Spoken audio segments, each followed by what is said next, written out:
வணக்கம் தோழர். 2009 முள்ளிவாய்க்கால் இனப்படுகொலை முடிந்து இப்போ 4 ஆண்டுகள் ஆயிடுச்சுங்க. இப்போ தஞ்சை விழாறில் உலகத்தமிழர் பேரமைப்பின் தலைவர் பழ நெடுமாறன் தலைமையில் முள்ளிவாய்க்கால் நினைவு முற்றம் அமைக்கப்பட்டிருக்கு. இந்த முள்ளிவாய்க்கால் நினைவு முற்றத்தின் திறப்பு விழா வர நவம்பர் 8, 9, 10 ஆகிய நாட்களில் நடக்க இருக்கு. இது தமிழர் வரலாற்றின் திருப்புமுனை நிகழ்ச்சி அப்படின்னு சொல்கிறாங்க. இதை பற்றி உங்களுடைய கருத்து என்ன? முள்ளிவாய்க்கால் இனப்படுகொலைக்கு அதை நினைவு கூறும் விதத்தில் ஒரு நினைவு சின்னம் அமைக்க வேண்டும் என்பதில் யாருக்கும் கருத்து வேறுபாடு இருக்க முடியாது. அதுவும் குறிப்பாக அங்கே அத்தகைய சின்னங்கள் எல்லாம் நினைவிடங்கள் எல்லாம் அழிக்கப்படுகின்ற சூழலில், சிங்கள குடியேற்றங்களும் இராணுவ திணிப்புகளும் நடைபெறுகின்ற சூழலில் தமிழகம் ஈழ விடுதலைக்கு முக்கியமான பின்தளமாகிய தமிழகத்தில் இது அமைக்கப்படுவது நியாயம்தான். ஆனால் அப்படி ஒரு நினைவு முற்றம் அமைக்கும்போது அது யாருடைய துணை கொண்டு அமைக்கிறோம், யாரை அதன் திறப்பு விழாவிற்கு அழைக்கிறோம் என்பதெல்லாம் பரிசீலனைக்கு உரிய விஷயங்கள். பழ நெடுமாறன் அவர்கள் இணையத்திலே இந்த விழாவுக்கு ஒரு அழைப்பு விடுத்திருக்கிறார். அந்த அழைப்பில் அவர் என்ன சொல்லுகிறார்? தஞ்சை பெரிய கோவில் என்பது தமிழனுடைய வெற்றியின் ஒரு சின்னம், அது கலைக்கோவில். இது தமிழினத்தினுடைய அவலத்தின் சின்னமாக இந்த முள்ளிவாய்க்கால் நினைவு சின்னம் இருக்கிறது. இதற்கு உலகெங்கிலும் இருக்கிற தமிழர்கள் இங்கே வர வேண்டும். இதை காண்பதன் மூலம் இப்படி ஒரு அவலம் தமிழ் மக்களுடைய வாழ்வில் இனி ஒரு முறை நேரக்கூடாது என்பதற்கான படிப்பினையை நாம் பெற வேண்டும் என்று அவர் தன்னுடைய அழைப்பில் சொல்லுகிறார். அதில் நான் உடன்படுகிறேன். எதில்? இதை பார்ப்பதன் மூலம் எதிர்காலத்தில் இப்படி ஒரு அவலம் தமிழ் மக்களுக்கு நேரக்கூடாது என்ற படிப்பினையை நாம் பெற வேண்டும் என்பதில். அதை இந்த சிற்பங்களை பார்ப்பதன் மூலம் மட்டும் ஒருவர் பெற்றுவிட முடியாது. இந்த சிற்பத்துக்காக பல ஓவியர்கள், சிற்பிகள் உழைத்திருக்கிறார்கள், அங்கீகரிக்கிறோம் என்பதெல்லாம் இருந்தாலும் இந்த நினைவு முற்றத்தை உருவாக்குவதற்கு யார் பின்புலமாக இருந்தார்கள், யார் இதில் அழைக்கப்பட்டிருக்கிறார்கள் என்பது முக்கியமான கேள்வி. ஆனந்த விகடன் பேட்டியில் அவர் சொல்லியிருக்கிறார், துரோகிகளை நாங்கள் அழைக்கவில்லை, திமுகவினரை இன்ன பிறரை அழைக்கவில்லைன்னு சொல்கிறார். இப்போ அதில் ஒன்றும் கேள்வி இல்லை. ஆனால் அழைக்கப்பட்டிருப்பவர்கள் யார்? அவர்களெல்லாம் ஈழ விடுதலை போராட்டத்தினுடைய நண்பர்களா, ஆதரவாளர்களா, உந்து சக்திகளா என்று பார்த்தால் எனக்கு அப்படி தெரியல. அவர்கள் சொல்வது போல தமிழர் வரலாற்றில் இது ஒரு திருப்பு முனையாக இருக்குமா இருக்காதா என்பதை நாம் எதை வைத்து முடிவு செய்ய முடியும் என்றால், இதெல்லாம் ஒரு வாட்டி திரும்ப பரிசீலித்தோம் என்றால் இது திருப்பு முனையா இல்லையான்னு நம்ம புரிஞ்சுக்கலாம். முள்ளிவாய்க்கால் என்பது ஒரு மிகப்பெரிய அவலம். அதை நினைவுறுவதற்கு ஒரு நினைவு சின்னம் அமைக்கப்பட்டிருக்கிறது. இதிலும் விமர்சனம், பரிசீலனை, எதிர்ப்பு என்றெல்லாம் பார்க்க வேண்டுமா? இப்போ எதில் விமர்சிக்கலாம் என்று நாம் ஒன்றும் தேடி அலையலை.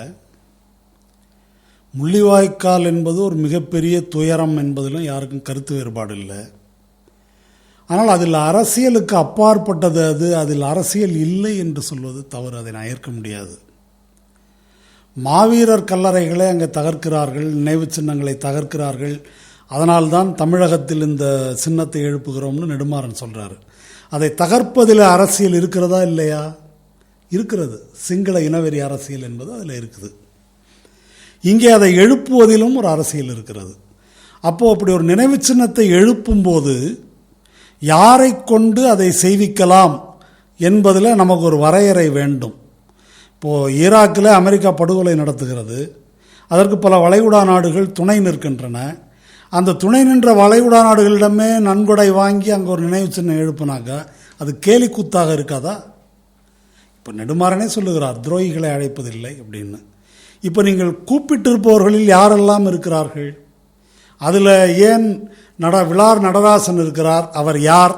அவருக்கும் ஈழ விடுதலை போராட்டத்துக்கும் என்ன தொடர்பு என்ற கேள்வியை எழுப்பக்கூடாதா? இது அரசியலா? பாரதிய ஜனதா கட்சிக்காரர்களை அழைத்து உட்கார வைத்திருக்கிறீர்களே, அவர்கள் யார்? அவர்கள் ஈழ விடுதலை போராட்டத்தின் நண்பர்களா, எதிரிகளா? எப்படி அழைத்திருக்கிறீர்கள் என்று கேட்கக்கூடாதா? இது அரசியலா?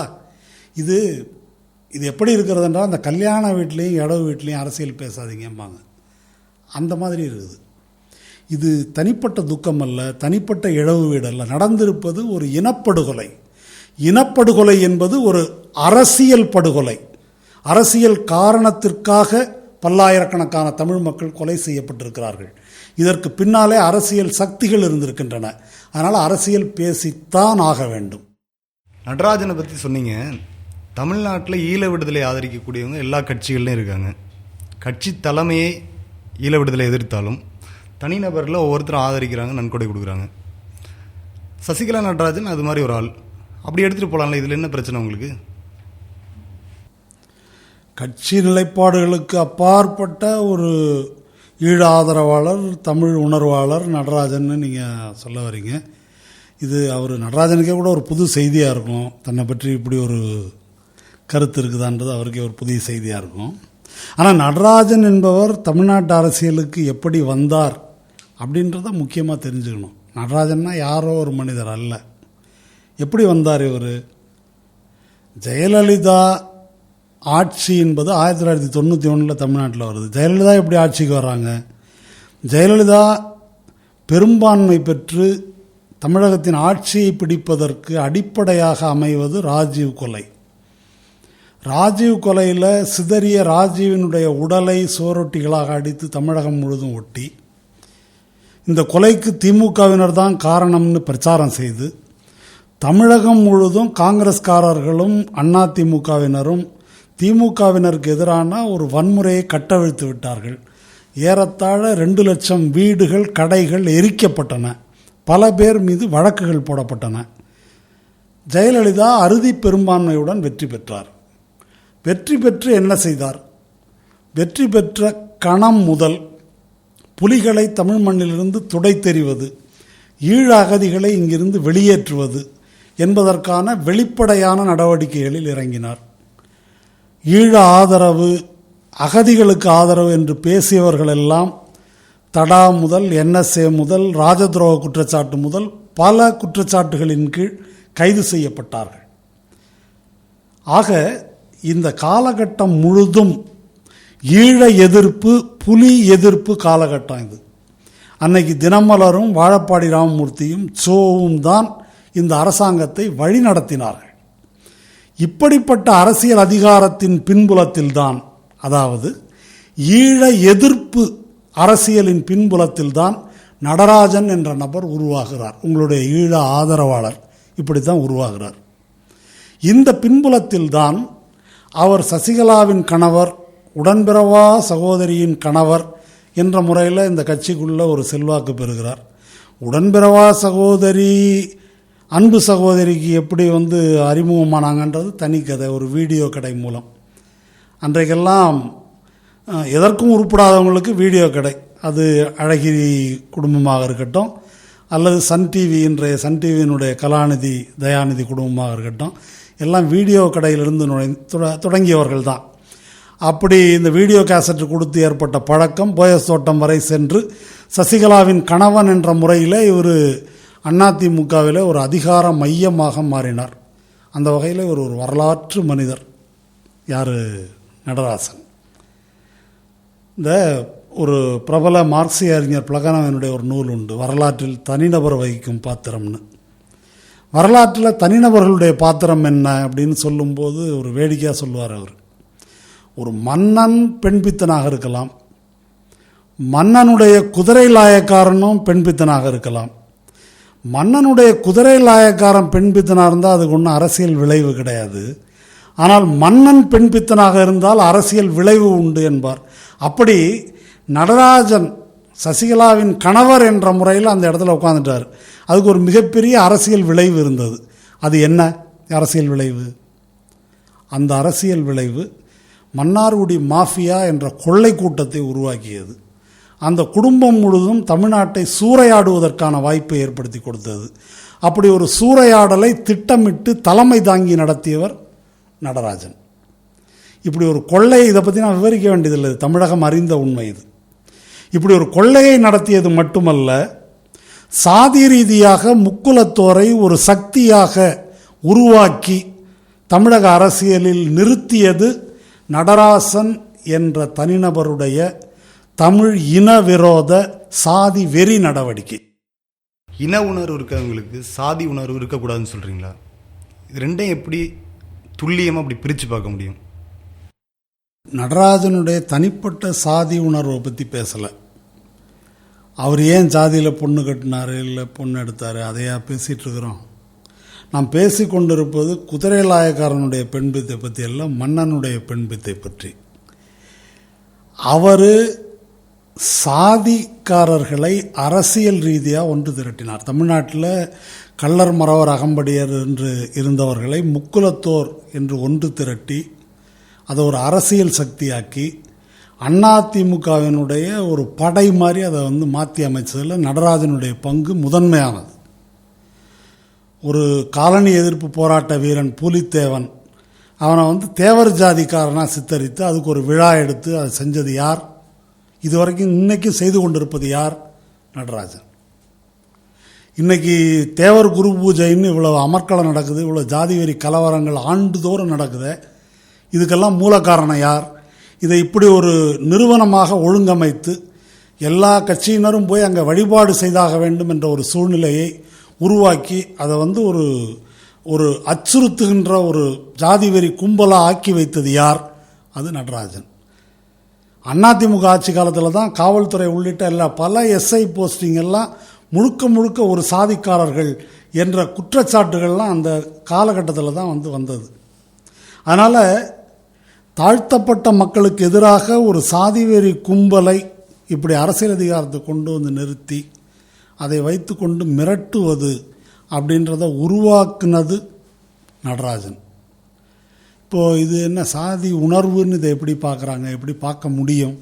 சொல்லப்போனால் தமிழன் தமிழ் இன உணர்வு கொள்வதற்கு எதிராக அவனை சாதி வெறியனாக சாதிக்குள்ள தள்ளியது நடராஜன். தமிழ் இன உணர்வுக்கு எதிரான வேலையை செய்தவர் நடராஜன். அது ஒரு பிரச்சனையாகவே இவர்களுக்கு படலைன்னு தெரியுது. இப்போது இன்றைக்கு பரமக்குடி துப்பாக்கி சூடு பற்றி சம்பத் கமிஷனுடைய அறிக்கை வந்திருக்குது. முற்றிலும் அது தற்காப்புக்காக நடத்தப்பட்ட துப்பாக்கி சூடு என்று தான் அந்த அறிக்கை சொல்லுது. அந்த அறிக்கை என்னைக்கு வெளியிடப்பட்டிருக்குது? சரியாக தேவர் ஜெயந்தி நடக்கும்போது அது வெளியிடப்படுது. இதுக்கு ஒரு அர்த்தம் இருக்குது, இதுக்கு ஒரு நோக்கம் இருக்குதா இல்லையா? இதை உருவாக்கியது, இதற்கு அடித்தளமாக இருந்தது நடராஜன். இப்போ நடராஜன் இப்படி ஒன்றை உருவாக்கியதன் தொடர்ச்சியாகத்தான் தென் மாவட்டங்களில் 95-96 நடைபெற்ற சாதி கலவரங்கள், அதாவது தாழ்த்தப்பட்டோர் மீதான தாக்குதல்கள் அப்போ நடந்தது. இந்த தமிழ் இன உணர்வாளர் என்பவர் இன்னைக்கு முள்ளிவாய்க்கால் மூற்றத்துக்கு காரை கொடுத்தாரு, பணத்தை கொடுத்தாரு, நிலத்தை கொடுத்தாரு என்பவர் நத்தங்கால் இன்னைக்கு போனாரா? அங்கே தாக்கப்பட்டவர்கள் எல்லாம் தமிழர்கள் இல்லையா? அதுபோல் தமிழ்நாட்டின் எத்தனை பகுதிகளில் தாழ்த்தப்பட்ட மக்கள் தாக்கப்படுகிறார்கள் ஆதிக்க சாதி வெறியர்களால். அதுக்கெல்லாம் இவர் விஜயம் செய்கிறாரா, போகிறாரா, பார்க்கிறாரா? அதை பற்றியெல்லாம் இந்த இன உணர்வாளர்கள் என்ன கருதுகிறார்கள்? நடராஜன் சாதி வெறியராக இருப்பது அல்லது இப்படி ஒரு சாதியை அரசியல் சக்தியாக திரட்டி இருப்பது என்பது ஒரு பிரச்சனை. இது நடராஜனுடைய பிரச்சனையாக மட்டும் இல்லை. அவ்வாறு செய்வது தவறில்லை. அப்படி செய்து கொண்டே ஒருவன் தமிழ் இன உணர்வாளராக இருக்க முடியும் என்று அங்கே வருபவர்கள் இன்றைக்கு கருதுகிறார்களே, அதுதான் மையமான பிரச்சனை. இப்போ நடராஜன் பேட்டி கொடுக்கிறார், சோவுக்கு எதிராக பேட்டி கொடுக்கிறார். சோவுக்கும் இவருக்கும் உள்ள தொடர்பு என்ன? அதிமுக என்ற கட்சியிலே அதனுடைய பார்ப்பன பாசிச அரசியல் நடவடிக்கைகளை வழிநடத்தியது சோ. இந்த பக்கம் கட்சி அணிகள் மத்தியில் கீழே ஜாதி ரீதியாக அவர்களை திரட்டுவதும் ஊழல் செய்வதும் கொள்ளையடிப்பதும் அதில் பங்கு பெறுவதுமான வேலைகளை ஒழுங்கமைத்து கொடுத்த மன்னார்குடி மாஃபியாவாக இயங்கியது நடராஜனுடைய வேலை. இப்படி ஒரு வேலை பிரிவினையில் தான் அந்த கட்சி இயங்கி இருக்கிறது. இந்த இயக்கத்தில் நடராஜனுக்கு அனைத்திந்திய அளவில் தொடர்பு, கன்ஷிராமோடு தொடர்பு, இவருக்கு உத்தரப்பிரதேசத்தில் பினாமி சொத்துக்கள், அவர்களுக்கு இங்கே தமிழகத்தில் பினாமி சொத்துக்கள், இப்படி தேசிய அளவில் ஒரு அரசியல் பிரமுகர். போன வருஷம் தஞ்சையில் நடைபெற்ற பொங்கல் விழாவில் பிரணாப் முகர்ஜியினுடைய உறவினரை கொண்டு அவர் அறிமுகப்படுத்துகிறார் மேடையில், பத்திரிகைகள்லாம் வந்தது. பிரணாப் முகர்ஜி யார்? தமிழ் உணர்வாளர்களை கேளுங்க, ஈழத்தமிழ் ஆதரவாளர்களை யாருன்னு சொல்லுவாங்க? ஈழ விடுதலையின் எதிரி. அந்த ஈழ விடுதலையின் எதிரியினுடைய நெருங்கிய உறவினர் இவருக்கு தெரிஞ்சவராம், இவர் கையில் இருக்கிறாராம், இன்னும் பல பேரை நான் கொண்டு வருவேன் என்று பெருமையாக பேசுகிறார் இந்த அரசியல் தரகர். இவர் ஒரு அரசியல் தரகர் என்று அருவருப்பாக பார்க்கின்ற ஒரு மனோபாவம் கூட இவர்களிடம் இல்லை. இப்படி முறைகேடாக சொத்து சேர்த்தவர்கள், நிழலான தொழில் செய்த நிழல் மனிதர்கள், இப்படி பல பேர் தமிழ்நாட்டில் இருக்கிறாங்க. இப்போ ஜேபிஆரை எடுத்துக்கொள்ளுங்கள். சாராயம் விற்றவர், பல ரவுடித்தனங்கள் செய்தவர். அதற்கு பிறகு வயசாகி ஒரு கட்டத்துக்கு வந்த பிறகு அவர் வள்ளலாயிடுறாரு. அது மாதிரி ராமசாமி உடையார், அவர் சாராயம் விற்று அப்புறம் மெடிக்கல் காலேஜ் கட்டினார். அவர் பின்னால் ஒரு வள்ளலாயிட்டார். நடராஜனுக்கு மட்டும் கடைசி காலம் வரை காத்திருக்க பொறுமை இல்லை அவருக்கு. ஆரம்பத்திலேயே நம்ம அப்படி ஒரு பிரமுகராகணும்னு ஒரு ஆசை.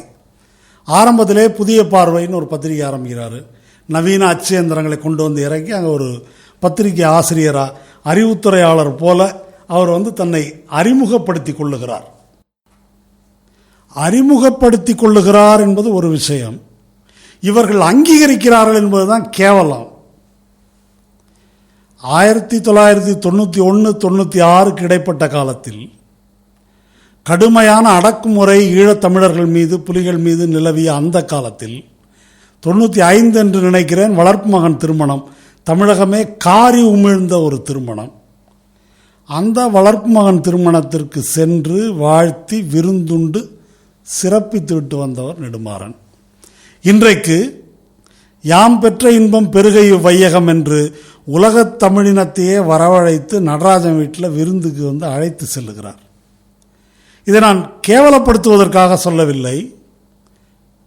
முற்றத்துக்கு நடராஜன் நிதி கொடுத்தார் என்று இவர்கள் சொல்லுகிறார்கள். ஜூனியர் விகடனில் ஒரு விளம்பரம் வருகிறது, முற்றம் தந்த முதல்வனே. நடுவில் பிரபாகரன் படம், இந்த பக்கம் முத்துராமலிங்க தேவர், அந்த பக்கம் புலித்தேவன் படம். இது என்ன முள்ளிவாய்க்கால் நினைவு முற்றம் என்பது முக்குலத்தோர் தமிழினத்திற்கு தந்த பரிசா? இப்படி விளம்பரம் கொடுக்கலாமா? இதை நெடுமாறனும் மற்றவர்களும் அங்கீகரிக்கிறார்களா? இது ஒரு ஆண்டை வீட்டு விழா மாதிரி நடக்கிறது. இந்த 3 நாள் நிகழ்ச்சியில் 2 நாள் நிகழ்ச்சி நடராஜனுடைய தமிழரசி கல்யாண மண்டபத்தில் தான் நடக்க போகிறது. ஆண்டுதோறும் அங்கே பொங்கல் விழா நடத்துவார், சினிமா துணை நடிகைகளை எல்லாம் கொண்டு ஆட விட்டு. அதற்கு பதிலாக இப்போ இந்த விழாவை அவர்கள் நடத்துகிறார்கள். இதுக்கு மேலே நடராஜனுடைய வரலாறை நான் சொல்ல தேவையில்லை. வரலாற்றில் ஆர்வம் உள்ள மாணவர்கள் ஜூனியர் விகடன் நக்கீரம் பத்திரிகை புரட்டி பார்த்தீங்கன்னா கஞ்சா செரீனா வழக்கு முதல் நடராஜனுடைய வரலாறு முழுவதையும் அவர்கள் தெரிந்து கொள்ளலாம். சென்ற ஆண்டு இதே தமிழரசி கல்யாண மண்டபத்தில் முள்ளிவாய்க்கால் நினைவு முற்றத்துக்காக தன்னுடைய 2 காரு, கையில் இருந்த பிரேஸ்லெட்டா, நகைகளா, அதையெல்லாம் நன்கொடையாக கொடுத்து விட்டு இறங்கி போகிறார் அவர் மேடையிலிருந்து. அந்த மேடையில் அவர் பேசுகிறார், நான் இந்த உலகத்தில் 2 பேருக்கு மட்டும்தான் கட்டுப்படுவேன், ஒன்று சசிகலா, இன்னொன்று நெடுமாறன் என்று சொல்லுகிறார். இப்போ நம்ம சசிகலாவை போய் கேட்க முடியாது. ஆனால் நடராஜனுடைய இந்த நடவடிக்கைகளுக்கெல்லாம் நெடுமாறன் தான் பதில் சொல்லணும். இதே விழாவில் பிஜேபியும் பங்கேற்குது. பிஜேபி இந்த விழாவில் பங்கேற்பது பற்றி இணையத்தில் பலர் கண்டித்து விமர்சனமாக எழுதியிருக்காங்க.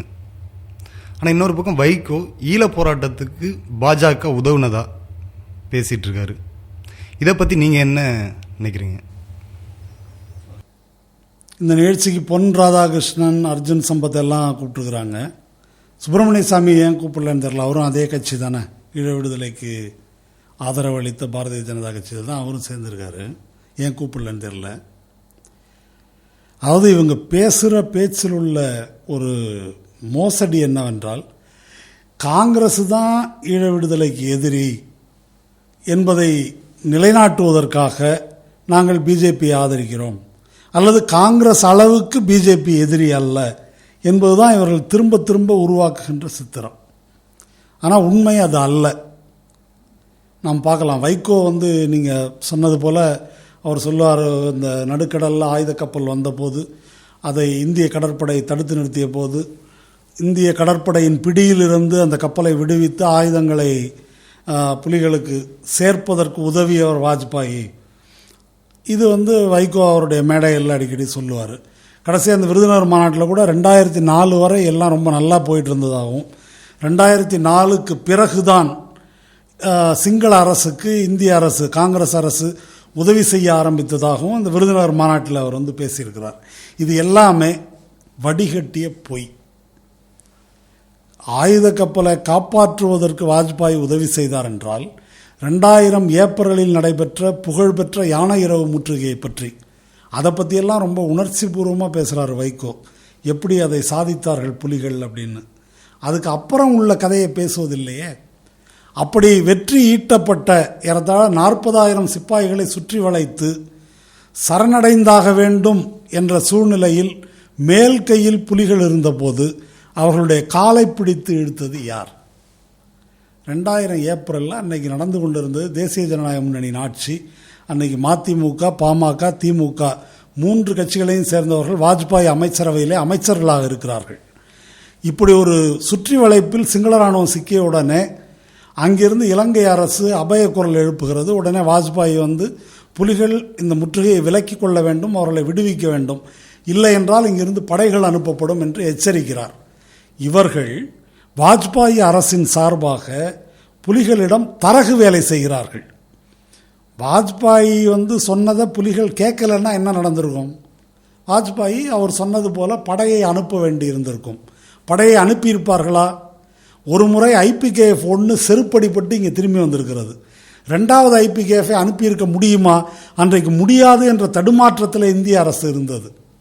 ஆக வாஜ்பாய் அரசுக்கு அப்படி ஒரு சங்கடம் நேராமல், கத்தி இல்லாமல், ரத்தம் இல்லாமல், எந்த சேதமும் இல்லாமல் புலிகளை வாபஸ் வாங்க வைத்து சிங்கள இராணுவத்தை காப்பாற்றிவிட்ட கைக்கூலிகள் யார் என்றால் இவர்கள்.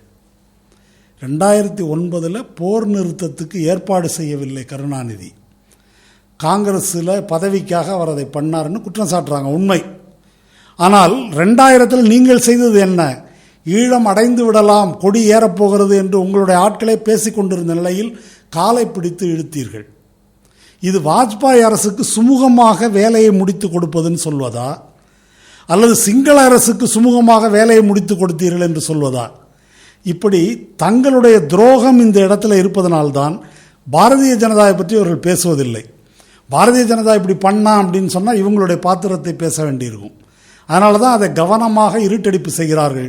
உங்களுக்கு தெரியும், பிரபாகரனுடைய வாழ்க்கை வரலாறை பற்றி ஒரு பெரிய நூலை எழுதியிருக்கிறார் நெடுமாறன். அப்புறம் ஆண்டன் பாலசிங்கத்தினுடைய போரும் சமாதானமும் என்ற நூல் இருக்குது. 2 நூல்லையும் எடுத்து பாருங்கள். இந்த முற்றுகை எப்படி விலக்கப்பட்டது, வாஜ்பாய் அரசான்றைக்கு என்ன செய்தது, இவர்கள் பாத்திரம் என்ன என்பதை பற்றி எதுவும் கிடையாது. அந்த இடம் இருட்டாக இருக்குது. அப்படி ஒரு இருட்டடிப்பை, மோசடியை இவர்கள் செய்ய காரணம் இவர்களுடைய பாத்திரம் அப்படிப்பட்டது. வாஜ்பாய் அரசு அதோடு நிறுத்தலை.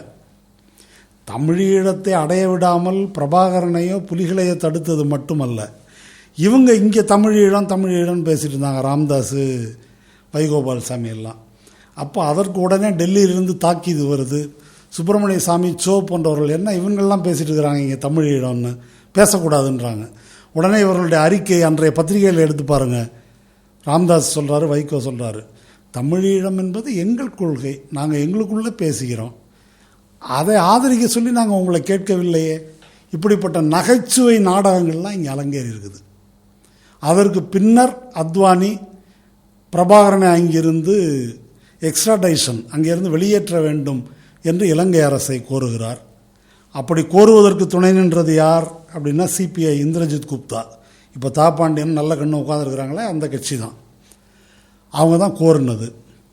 அப்படி கோரிய பிறகு அதுக்கு இலங்கை அரசு பதில் சொன்னது. 2002 சமாதான பேச்சுவார்த்தை நார்வே அரசு மூலமாக தொடங்கிய பிறகு அந்த ஆளை இந்தியாவிடம் ஒப்படைப்பது என்ற கேவலமான காரியத்தை நாங்கள் செய்ய மாட்டோம் என்று இலங்கை பதிலளித்தது. அதனால் அந்த கேவலமான காரியத்தை செய்தது பாரதிய ஜனதா கட்சி. இதெல்லாம் கற்பனை அல்ல, இதற்கெல்லாம் ஆதாரங்கள் இருக்குது. இத்தனை ஆதாரங்களையும் மறைத்துவிட்டு பாரதிய ஜனதா கட்சி ஈழப் போராட்டத்துக்கு ஆதரவாக இருந்தது போல ஒரு சித்திரத்தை உருவாக்குகிறார்கள். இன்னும் விவரங்கள் நிறையா இருக்குது, நம்ம நீளமாக சொல்லி கொண்டு போகலாம். அதற்கு பின்னாலே 2009 வருது, முள்ளிவாய்க்கால் இறுதிப்போர். அந்த இறுதிப்போர் காலகட்டத்தில் இலங்கை தமிழர் பாதுகாப்பு இயக்கம்னு ஆரம்பித்தாங்க. அந்த இலங்கை தமிழர் பாதுகாப்பு இயக்கத்தில் பாரதிய ஜனதாவும் இருக்குது. அந்த பாரதிய ஜனதாவையும் வைத்துக்கொண்டு இனப்படுகொலை தடுப்பது போன்ற ஒரு தோற்றத்தை ஏற்படுத்தினார்கள். அதாவது நாடாளுமன்ற தேர்தலில் அங்கே மத்தியில் பாரதிய ஜனதாவும் மாநிலத்தில் ஜெயலலிதாவும் வெற்றி பெறும் பட்சத்தில் ஈழத்தில் போர் நிறுத்தம் வந்துவிடும் என்ற ஒரு தோற்றத்தை மக்களுக்கு ஏற்படுத்துவதற்கு இவர்கள் வேலை செய்தார்கள். நடக்கவில்லை. இனப்படுகொலை நடந்து முடிந்தது. அதற்கு பின்னால் நாடாளுமன்றத்தில் விவாதம் வரும்போது இனப்படுகொலை என்ற சொல்லை பயன்படுத்தக்கூடாது என்று பேசியவர் சுஷ்மா ஸ்வராஜ். அதுக்கு பிறகு சுஷ்மா ஸ்வராஜ் ராஜபக்சேயை போய் பார்க்கிறார், நெக்லஸ் வாங்கிட்டு வர்றாரு. பாரதிய ஜனதா கட்சியினுடைய குழு போகிறது, முதலாளிகளோடு இவர்கள் போகிறார்கள். இப்போ கடைசியாக RSS ஒரு குழுவை அனுப்பி வைத்திருக்கிறது. இது எல்லாம் நடந்திருக்கிறது. நான் விவரிக்க வேண்டியதில்லை. இந்த விழாவிலே பொன் ராதாகிருஷ்ணனோடு அதே அரங்கத்திலே பங்கேற்கின்ற தமிழ் தேசிய பொது உடைமை கட்சியினுடைய மணியரசன் அவர் தன்னுடைய பத்திரிகையில் எழுதியிருக்கார். இதெல்லாம் விரிவாக காங்கிரஸை போன்றது தான் பாரதிய ஜனதாவும், ஈழ விடுதலைக்கு அது எதிரி தான் விரிவாக எழுதியிருக்காரு. அப்புறம் எழுதிட்டு பங்கேற்கிறார் அவர். அதனால் இதை நான் விளக்க தேவையில்லை.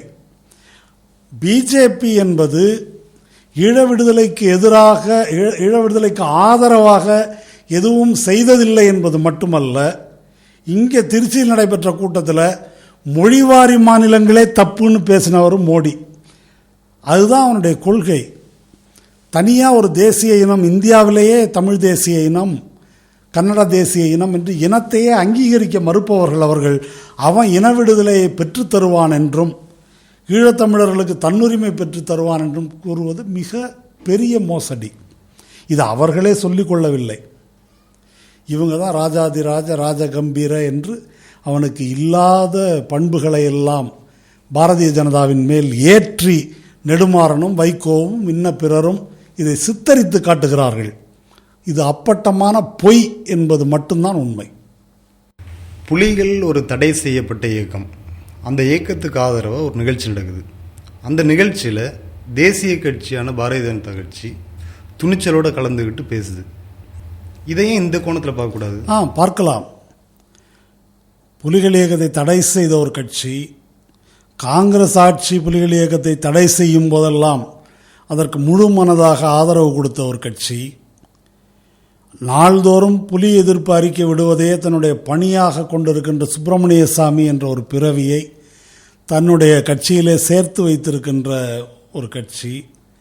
அவன் யாரோ ஒரு நபரை அனுப்பி வைத்து ஈழத் தமிழினத்திற்கு ஆதரவாக பேசுவது போல ஒரு நாடகத்தை நடத்தி காட்டும்போது அதை நம்புவதற்கான மூடர்கள் தமிழகத்தில் மட்டும்தான் இருக்கிறார்கள் என்பதால் அந்த கோணத்திலும் இதை பார்க்கலாம். நெடுமாறன் எழுதுகிறாரு, தாக்கரே வீட்டுக்கு போனாராம். தாக்கரே வீட்டில் பிரபாகரன் படம் மாட்டி வச்சிருக்கிறாராம். அதை பார்த்து இவர் நெகிழ்ந்து போய்விட்டதாக எழுதுகிறார். பால் தாக்கரே என்பவன் யார்? ஒரு காலத்தில் தமிழர்களை மும்பையிலிருந்து விரட்டி அடித்த ஒரு ஃபாசிஸ்ட் இனவெறியன். 92 முஸ்லிம்களுக்கு எதிரான ஒரு மிகப்பெரிய படுகொலையை கட்டவிழ்த்து விட்டவன். அதற்கு பின்னாலே பீகாரையும் யூபியையும் சேர்ந்த ஏழை தொழிலாளர்களை அடித்து விரட்டியவன். அப்படி ஒரு ஃபாசிஸ்டால் பாராட்டப்படுவதை ஒரு பெரிய அங்கீகாரமாக கருதுபவர் பாரதிய ஜனதா இந்த ஈழ விடுதலை போராட்டத்தை அங்கீகரிப்பதாக சொல்லி கூட இப்படி பெருமை கொள்ளலாம் அவர். ஆனால் பாரதிய ஜனதாவை பொறுத்த வரைக்கும் ஈழப் போராட்டத்தை எப்படி பார்க்கிறது? தமிழ்நாட்டுக்கு அவன் வரும்போது இது தமிழர்களுடைய போராட்டம் அல்ல, இந்துக்களின் போராட்டம் என்று சித்தரிக்க முயற்சிக்கிறார். வட இந்தியாவுக்கு போகும்போது இலங்கை என்பது அகண்ட பாரதத்தின் ஒரு அங்கம், அதனால் பௌத்தர்கள் தமிழர்கள் உட்பட எல்லாரும் நம்மை சேர்ந்தவர்கள் தான், சிங்களர்கள் ஆரிய இனத்தின் தொடர்ச்சி என்று அங்கே பேசுகிறான். அப்போது உங்களுடைய தமிழ் இனம் என்ற வரையறையை அவன் ஒருபோதும் ஏற்றுக்கொள்ளவில்லை. அவனை பொறுத்தவரையில் இந்த தமிழ் உணர்வு என்பதை இந்து உணர்வாக மாற்றுவது எப்படி என்பதுதான் அவனுடைய கவலை. இதையெல்லாம் இவர்கள் இங்கே பொன் ராதாகிருஷ்ணனை மேடை ஏற்றட்டும், அங்கே வேறொரு காரியம் நடக்கிறது. என்ன காரியம்? இலங்கையில் அசோகவனம் உருவாக்கப்படுகிறது. அது பாரதிய ஜனதா கட்சியினுடைய ஒத்துழைப்போடு ஆதரவோடு நடக்கிறது. அதை இவர்கள் இங்கிருந்து போய் விஜயம் செய்து பாராட்டுகிறார்கள். அவன் அங்கிருந்து ராஞ்சிக்கு வருகிறான், அதற்கு வரவேற்பு கொடுக்கப்படுகிறது. அதை எதிர்த்து வைகோ ஒரு போராட்டமும் நடத்துகிறார் தேவைப்படும் போது. அதற்கு பிறகு இவர்கள் இப்படி ஆதரவு பேசுகிறாங்க. ஆக இந்த தமிழின ஆதரவு என்பது தமிழ்நாட்டில் இருக்கக்கூடிய தமிழ் உணர்ச்சியை இந்து உணர்ச்சியாக மாற்றுவதற்கு பாரதிய ஜனதாவும் சங்க பரிவாரமும் செய்கின்ற ஒரு சதி என்று தான் சொல்ல முடியும். இந்த சதி தமிழ் தேசியவாதிகளுக்கு தெரியாதா? இது கூட தெரியாம தான் அரசியல் பண்ணிட்டு இருக்காங்கன்னு சொல்றீங்களா? ஆம், தெரியும். அதாவது தமிழகத்திலிருந்து பெரியாருடைய அரசியல் செல்வாக்கை ஒழிப்பது என்பது பார்ப்பன கும்பலுடைய ஒரு நீண்ட நாள் முயற்சி. அதாவது இது மாதிரி பார்ப்பன பாசிசம் தலையெடுப்பது, நுழைவது அப்படின்றது ஒரு வழியில் தான் நடக்கணுன்றதில்லை, பல வழிகளில் நடக்குது. அதில் ஒன்று, அரசியல் சந்தர்ப்பவாதிகள் பிழைப்புவாதிகளை வைத்துக்கொண்டு காலூன்ற முயற்சிப்பது. அதுதான் கடந்த 10-15 ஆண்டுகளாக தமிழகத்தில் நம்ம பார்க்கிறது. பாமக, மதிமுக, திமுக, அதிமுக உள்ளிட்ட இவர்களுக்கு மத்திய அரசில் மந்திரி பதவி, கூட்டணி என்ற முறையில் இவர்களுக்கு கிடைக்கக்கூடிய ஆதாயங்களுக்காக தமிழ்நாட்டின் கதவுகளை ஆர்எஸ்எஸ்க்கு இவர்கள் திறந்து விட்டார்கள். இது பிழைப்புவாதத்தின் வழியாக உள்ளே நுழைவது. இரண்டாவது, கடந்த சில ஆண்டுகளாக, சுமார் ஒரு 10-15 ஆண்டுகளாக தலையெடுத்து வளர்ந்து வருகின்ற சாதி சங்கங்கள் இப்போ தீவிரமடைஞ்சிருக்குது ராமதாஸ் தலைமையில். இந்த சாதி சங்கங்கள்ங்கிறது என்ன? சாதி சங்கம் என்பது ஏற்கனவே உருவாக்கப்பட்டிருக்கின்ற சாதி மறுப்பு, சுயமரியாதை மரபை வேறறுப்பதற்கானது. அதுதான் ஆர்எஸ்எஸ் வேண்டுவது. அங்கே லவ் ஜிஹாத் நடத்துகிறான், ஜாட்டுகள் முஸ்லீம்களுக்கு எதிராக தாக்குதல் தொடுக்கிறாங்க. அப்படின்னா ஜாட் ஒரே நேரத்தில் ஜாதியாகவும் இந்துவாகவும் இருக்கிறான். அப்போ ஒரு வன்னியர் சங்கம், உடையார் சங்கம், முக்குலத்தோர் சங்கம் என்று சங்கங்களை அவர்களால் ஒன்றிணைக்க முடிந்தால் அவர்களை மிகவும் இயல்பாக இந்த இந்து மதவெறிக்கு அவர்களால் கொண்டு வந்துவிட முடியும் என்பதால் ரொம்ப மகிழ்ச்சியோடு இதை வரவேற்கிறார்கள். இது 2வது வழி. 3வது வழி, இதுக்கு ஒரு வரலாறு இருக்குது. அதாவது தமிழகத்தை பொறுத்தவரையில் குறிப்பாக சொல்ல வேண்டுமென்றால், தமிழகத்தில் ஆர்எஸ்எஸ் நேரடியாக கால் பதித்த காலம் என்பது எம்ஜிஆர் வெற்றி பெற்ற பிறகு. எம்ஜிஆர் தான் அதை அனுமதிக்கிறார். எம்ஜிஆர் அனுமதித்த பிறகுதான் மண்டைக்காடு கலவரம் என்பது தமிழ்நாட்டில் முதலாக தொடங்குது.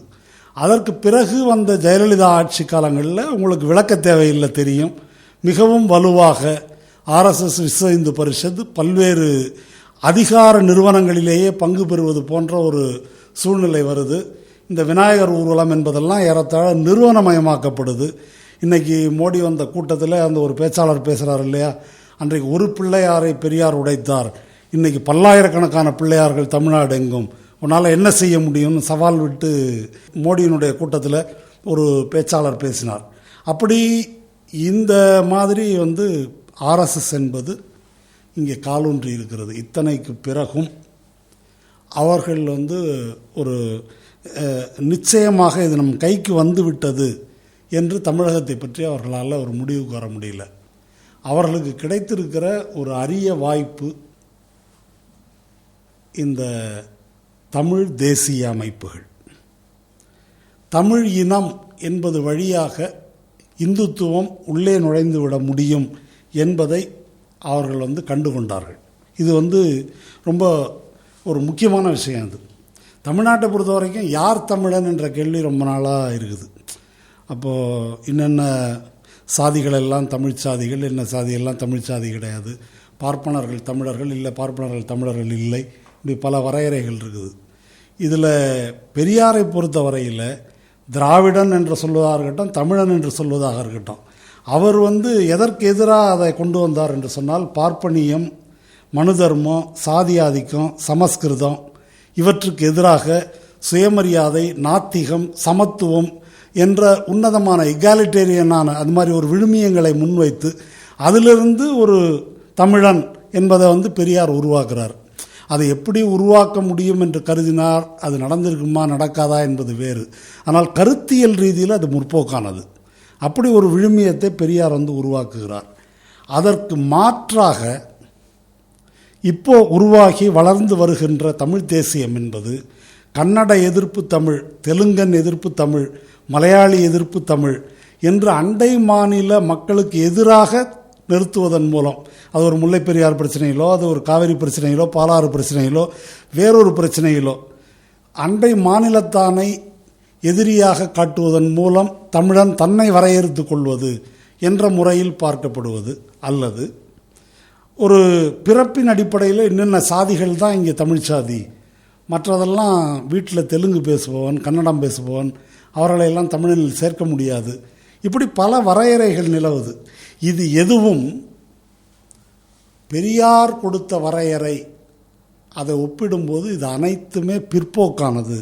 இதை நம்ம ஒரு தெளிவாக புரிந்து கொள்ளணும். அதனால தான் இவர்களால் பெரியாரை ஒரு வேற்றுமொழிக்காரன் என்ற அடிப்படையிலேயே அவர் தமிழனுக்கு எதிரான சதிகாரன், சூழ்ச்சிக்காரன், அது பெரியாரை மட்டுமல்ல, அது யாராக இருந்தாலும் வடுகன், சதிகாரன், சூழ்ச்சிக்காரன், நம்ப முடியாது என்று சித்தரிப்பது பிறப்படிப்படையில் ஒரு ஜாதியைப் போல, ஒரு சாதிய கண்ணோட்டத்தில் எப்படி பார்ப்பார்களோ அப்படி இவன் நம்ப முடியாதவன், இந்த மொழி பேசுபவன் என்பதனால் என்று சித்தரிப்பது இந்த புதிய தமிழ் தேசியத்தினுடைய ஒரு முக்கியமான குணாதிசயமாக இருக்குது. அப்போ இது ஒரு பிற்போக்கு தமிழ் தேசியம். ஆனால் இவங்க என்ன சொல்கிறாங்கன்னாக்கா, தமிழ்நாட்டில் இருந்த பெரியார் முன்வைத்த அந்த தமிழ் என்னும் அடையாளம் அது பிற்போக்கானது போலவும், ஈழத்தில் உருவாகி வளர்ந்து வந்த அந்த தேசியம் என்பது ஒரு முற்போக்கு தேசியம் போலவும் இவர்கள் காட்டுகிறார்கள். அது உண்மையல்ல. சொல்லப்போனால் திராவிட இயக்கத்துக்கு ஒப்பான ஒரு சீர்திருத்த இயக்கம் ஈழத்தில் கிடையாது.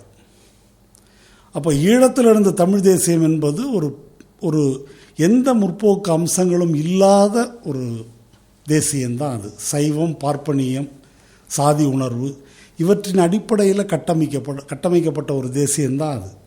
70களில் கூட அங்கே தீண்டாமை ஒழிப்பு வெகுஜன இயக்கம் ஆலய நுழைவு போராட்டங்களை நடத்தும் போது இவர்கள் விதந்து போற்றுகின்ற தமிழரசு கட்சி, அதனுடைய பிரமுகர்கள் பல இடங்களிலே தாழ்த்தப்பட்டவர்களை கோயிலுக்குள்ளே அனுமதிக்கக்கூடாது என்று எதிர்த்து நின்றார்கள். சிங்கள பேரினவாதத்தினுடைய தாக்குதல் நடைபெறுகின்ற சூழலிலே கூட தாழ்த்தப்பட்ட சிறுவர்கள் பள்ளிக்கூடத்திற்கு படிக்கப் போகிறார்கள் என்பதற்காக பாடப்புத்தகத்தை பிடுங்கி கொளுத்துகிறார்கள். அப்போ தான் டேனியல் யாழ் நூலகத்தை கொளுத்தியது சரி என்று ஒரு அறிக்கை விடுகிறார். அப்படிப்பட்ட சாதி வெறியோடு இணைந்த ஒரு தேசியம் அதுதான் அங்கே இருக்கிற மரபு. ஆனால் அது முற்போக்கு போல இவர்கள் காட்டுகிறார்கள். அப்போது இதெல்லாம் ஆர்எஸ்எஸ்க்கு, இந்துத்துவ சக்திகளுக்கு ஒரு பொன்னான வாய்ப்பை வழங்குகிறது. இந்த தமிழ் தேசியவாதிகளை பிடித்தால் பெரியாரை, அவர் தோற்றுவித்து வளர்த்த முற்போக்கு விழுமியங்களை இந்த தமிழ் மண்ணிலிருந்து துடைத்தெறிந்து விடலாம். மொத்தத்திலே தமிழ்நாடு என்பது நமக்கு எவ்வளவு பின்தங்கிய நிலைமைகள் இருக்கலாம், பல மக்கள் அரசியல் ரீதியாக எவ்வளவும் பின்தங்கி இருக்கலாம். ஆனால் நாம் பெருமைப்பட்டு கொள்ளக்கூடிய ஒரு மரபு என்பது பெரியாருடைய மரபு. அதன் காரணமாகத்தான் பாபர் மசூதி இடிப்பை ஒட்டி இந்த நாடே பற்றி எறிந்த போது இங்கே மதக்கலவரம் என்றொன்று நடக்கவில்லை. அதன் காரணமாகத்தான் இந்தியாவிலேயே சாதி பெயரை சேர்த்து போட்டுக்கொள்வது இழிவு என்று பண்பாட்டு ரீதியாகவே அதனை வெறுத்து ஒதுக்குகின்ற ஒரு மனோபாவம் உயர் சாதியினர் என்று சொல்லப்படுவோர் உள்ளிட்டு எல்லார் மத்தியிலும் அவர்களுடைய பொது கலாச்சாரத்திலேயே அது வந்திருக்கிறது. இப்படிப்பட்ட முற்போக்கான அம்சங்களை ஒழித்து கட்டி பழையபடி தன்னுடைய விழுமியங்களை நிலைநாட்டுவதற்கு இவர்கள் உதவுவார்கள் என்று இந்துத்துவ சக்திகள் கருதுகிறார்கள். இப்போது ஆர்எஸ்எஸ் இயக்கத்தினுடைய பத்திரிகை ஆர்கனைசர், அதனுடைய முன்னாள் ஆசிரியர் தருண் விஜய் என்பவர், அவர் சமீபத்தில் நீங்கள் ஆனந்த விகடன் பத்திரிகையில் பார்த்துருக்கக்கூடும். அவர் சொல்கிறாரு, தமிழின் மேன்மைகள், புகழ் பற்றி, இந்தியாவின் வடபகுதியில் இருக்கின்ற நாம் இத்தனை காலம் இந்த தமிழின் பெருமைகளை பற்றி அறியாமல் இருந்து விட்டோம்.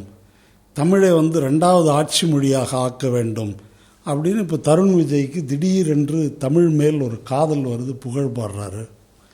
மோடி இங்கே சங்க இலக்கியன்றாரு, பழந்தமிழ் இலக்கியங்கள், மரபு உள்ள தமிழ் அப்படின்னு அவர் பேசுகிறாரு. அப்போது இதெல்லாம் என்ன? இதெல்லாம் நயவஞ்சகமாக யார் முதல்ல செவ்வியல் மொழியாக வடமொழி அறிவித்தது இந்த பாரதிய ஜனதா தான். செத்துப்போன மொழியான சமஸ்கிருதத்தை முதல் செவ்வியல் மொழியாக அறிவித்தது பாரதிய ஜனதா. தமிழ் மேலே இவர்களுக்கு வெறுப்பும் துவேஷமும் தான் இருக்குது. இன்றைய வரையிலே தமிழ் வழிபாட்டை எதிர்ப்பவர்கள் இவர்கள். இதே பாரதிய ஜனதா கட்சியின் உறுப்பினராக இப்பொழுது சேர்ந்திருக்கின்ற சுப்பிரமணிய சாமி தில்லையிலே சிற்றம்பல மேடையில் தேவாரம் பாடுவதற்கு எதிராக இது ஆலய மரபுக்கு விரோதமானது என்று உச்சநீதிமன்றத்தில் வழக்கு போட்டிருக்கிறார். இதே தில்லையில் அர்ஜுன் சம்பத் தமிழ் பாடும் போராட்டத்துக்கு எதிராக தீட்சிதர்களை திரட்டி கொண்டு கலகம் செய்வதற்கு வந்தவர். ஆனால் இவர்களையெல்லாம் தங்கள் நேச சக்திகளாக நெடுமாறன் கருதுகிறார். மோடி சொல்கிறாரு மொழிவாரி மாநிலமே தப்பு, நேரு பண்ணது அப்படின்னு அவர் பேசுகிறாரு. இவர் பொன் ராதாகிருஷ்ணனை ஈழத்தினுடைய விடுதலை போராட்டத்தின் ஆதரவாளர் என்று அழைத்து கொண்டு வருகிறார். அர்ஜுன் சம்பத்தை இங்கே உள்நாடு மட்டுமில்லை வெளிநாடு உள்ளிட்டு எல்லா இடத்திலும் மேடையில் ஏற்றி அவரை கௌரவப்படுத்துகிறார். அர்ஜுன் சம்பத்துக்கும் நெடுமாறன் போன்றோருக்கும் தினமணி தொடர்ச்சியாக மேடை அமைத்து கொடுக்கிறது. என்ன அடிப்படையில்? தினமணிக்கு ஈழ விடுதலை போராட்டத்தின் மீது அவ்வளோ காதலா, அவ்வளோ அக்கறையா? RSS சார்பு கருத்துக்களை யார் முன்வைப்பார்களோ அவர்களை முன்னுக்கு தள்ளுவது, பழைய பாணியில் ராமகோபாலன் வழியாக இந்துத்துவத்தை கொண்டு வருவது இங்கு சாத்தியப்படவில்லை. அதற்காக அவர்களுக்கு இப்படிப்பட்ட தமிழர்கள், தமிழ் ஆழ்வார்கள் தேவைப்படுகிறார்கள். அவர்கள் வழியாக தமிழ் RSSஐ புகுத்துவது என்பது திட்டமிட்டு நடக்கிறது. அப்போது 2009 என்ன நடந்தது? பாரதிய ஜனதா கட்சி இனப்படுகொலைக்கு எதிராக ஒரு துரும்பை கூட அசைக்கவில்லை. இங்கேருந்து வைகோ கிளம்பி டெல்லிக்கு போகிறார். ஒரு சில 100 பேரை அழைத்து கொண்டு போய் அங்கே ஆர்ப்பாட்டம் பண்ணுறாரு. அந்த ஆர்ப்பாட்டத்தில் ஒரு மைக்கை ஏற்பாடு செய்து போட்டு கொடுத்து அத்வானியை பேச சொல்கிறாரு. இங்கே சங்கராச்சாரி கொலை வழக்கில் கைது செய்யப்பட்ட போது உடனே மனித சங்கிலி, சாலை மறியல், பொதுக்கூட்டம் நடத்தின அத்வானி இப்பேற்பட்ட இனப்படுகொலை நடத்தும் போது சொந்தமாக எதுவும் ஒரு வார்த்தை கூட பேசவில்லை. அப்போ அத்வானியை இங்கிருந்து டெல்லிக்கு போய் ஒரு முற்போக்கு தமிழ் ஆதரவு முகமூடியை அத்வானிக்கு உருவாக்கி தர வேண்டிய அவசியம் என்ன என்ற கேள்வி வருது. அனைத்து சாதியினர் அர்ச்சகராகுது என்பது ஒரு பிரச்சனை. கருணாநிதி ஆட்சி காலத்தில் ஒரு சட்டம் ஜிஓ ஒன்று போடப்பட்டது, அரசாணை போடப்பட்டது, சட்டம் இயற்றப்பட்டது. அன்றைக்கு அதற்கு எதிராக உச்சநீதிமன்றத்துக்கு போனாங்க. இன்று வரையில் அந்த வழக்கு விசாரணைக்கு வராமல் ஜெயலலிதா அரசு வாய்தா வாங்குகிறது. ஆகம விதிப்படி அமைந்த கோயில்களில் பார்ப்பனர் அல்லாதவர்களை அர்ச்சகராக நியமிக்காமல் எப்படி தவிர்க்கலாம், அவர்களை எப்படி ஒரு மாரியாத்தா காளியாத்தா கோயிலுக்கு தள்ளலாம் என்று சதித்திட்டம் தீட்டுகிறது.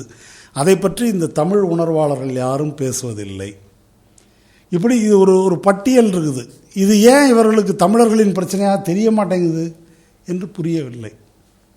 பொள்ளாச்சி மகாலிங்கத்துக்கு நெடுமாறன் கூப்பிட்டு விருது கொடுக்கிறார், அவர் பெரிய தமிழறிஞர் என்று. அதே அரங்கில் நீலவேந்தன் புறக்கணிக்கப்படுகிறார். அதை கேள்வி கேட்ட நீலவேந்தன் வெளியேற்றப்படுகிறார். இது என்ன தமிழ் உணர்வு? இந்த தமிழ் உணர்வு தான் இந்துத்துவத்திற்கு பிடித்திருக்கிறது. இவர்கள் ஒரு ஏமாளிகளாக அரசியல் தெரியாமல் இந்துத்துவத்திடம் ஏமாந்து விட்டார்கள்.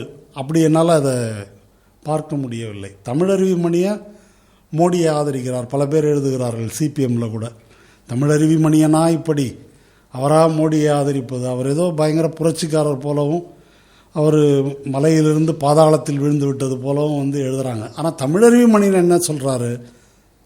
மோடியை ஆதரிப்பது ஒரு புறம் இருக்கட்டும், அவர் மதச்சார்பின்மைக்கு விளக்கம் கொடுக்குறாரு.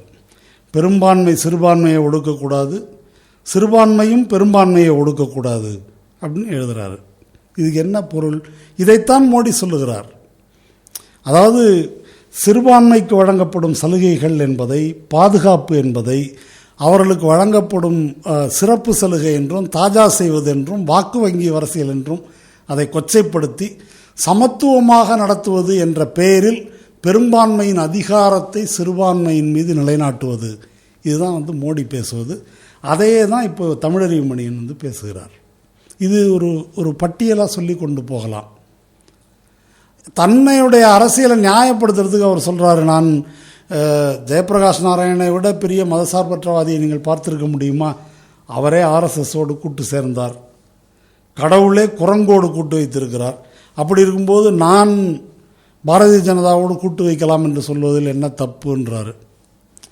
ராமன் அனுமாரோட கூட்டணி வச்சா ராமனுக்கு அனுமார் அடிமை, ராமனுக்கு குரங்கு அடிமை. ராமனுக்கு வேண்டிய வேலையை செய்து கொடுக்கறது குரங்கு. நீங்கள் பஜ்ரங் தளத்தோட கூட்டு வைத்தால் குரங்குக்கு நீங்கள் அடிமை, குரங்கை உங்களுடைய முதுகில் நீங்கள் சுமக்கப் போகிறீர்கள். இது ரெண்டும் எப்படி ஒன்றாகும்? அது எப்படி அவ்வளோ சுமூகமாக உங்களால் அதை பேச முடியுது? நெடுமாறன் மும்பைக்கு போய் தாக்கரே வீட்டுக்கு போனால், தாக்கரே வீட்டில் பிரபாகரன் படம் தொங்குகிறது என்று சொன்னால், தாக்கரே யார் என்று நெடுமாறனுக்கு தெரியாதா? தமிழர்களை விரட்டி அடித்தவர், இப்படி ஒரு கொடூரமான இனக்கொலையாளி என்பது தெரியாதா? அது தெரியும் அவருக்கு. அதுக்கு பிறகும் அவரை ஒரு பெரிய மனிதனாகவும் அவருடைய இடத்துல பிரபாகரன் படம் தொங்குவது கௌரவத்துக்குரியதாகவும் அவருக்கு தோணுது அப்படின்னு சொன்னாக்கா, தாக்கரேயை அவரால் அங்கீகரிக்க முடிகிறது என்று சொன்னால், நெடுமாறனை ஏமாளின்னு நாம் சொல்ல முடியுமா? அப்படி சொல்ல முடியாதுன்னு நினைக்கிறேன். அதுபோல தான் வைகோவும். இப்போ மோடி இந்த கூட்டத்தில் குண்டு வெடித்தது பீகாரில், அவர் அது பற்றி பேசலையாம் கூட்டத்தில். அதனால் மோடியினுடைய பெருந்தன்மையை அவர் மெச்சுகிறார், பொறுப்புணர்ச்சியை, பெருந்தன்மையை மெச்சுகிறார். யாருடைய பெருந்தன்மையை? 2000 முஸ்லீம்களை கொலை செய்துவிட்டு அதுக்கு வினை எதிர்வினை என்று விளக்கம் கொடுத்த வக்கரமான ஒரு ஃபாசிஸ்டினுடைய பெருந்தன்மையை அவர் மெச்சுகிறார். வைகோவால் மெச்சப்பட்ட அந்த ஃபாசிஸ்ட் அடுத்து என்ன செய்கிறாரு? செத்து போனவங்களுக்கு ஆறுதல் சொல்கிறேன் அப்படின்னு சொல்லிட்டு அவர்களுடைய அஸ்தி கலசத்தை வைத்துக்கொண்டு கோத்ராவுக்கு பின்னால் குஜராத்தில் என்ன நடந்ததோ அதுபோல் இந்த அஸ்தி கலசங்களை வைத்துக்கொண்டு பீகார் பூரா ஊர்வலம் கிளம்புகிறேன் என்கிறார்.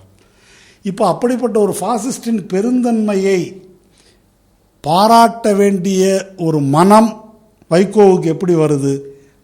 அது ஏமாளித்தனமா என்றால் அது அப்படி என்னால் கருத முடியவில்லை. கருணாநிதியை இவர்கள் ஈழம் தொடர்பான விஷயத்தில் கராராக விமர்சிக்கிறார்கள், அம்பலப்படுத்துகிறார்கள், வைகிறார்கள், எல்லாம் நடக்குது கருணாநிதியை பொறுத்த வரைக்கும். ஆனால் ஈழ தமிழ் மக்களுக்கு எதிராக, புலிகளுக்கு எதிராக ஜெயலலிதா இழைக்காத அடக்குமுறை என்பது இல்லை. பேச்சு மாற்றி பேசுவது, ரொம்பவும் அலட்சியமாக நேற்று சொன்னதை இன்றைக்கு மறுப்பது, இதெல்லாம் ஜெயலலிதாவினுடைய அரசியல் வரலாற்றில் தொடர்ந்து நடந்திருக்கிறது. தனி ஈழம் வாங்கி கொடுப்பேன் என்றார், சட்டமன்றத்தில் தீர்மானம் போட்டார்.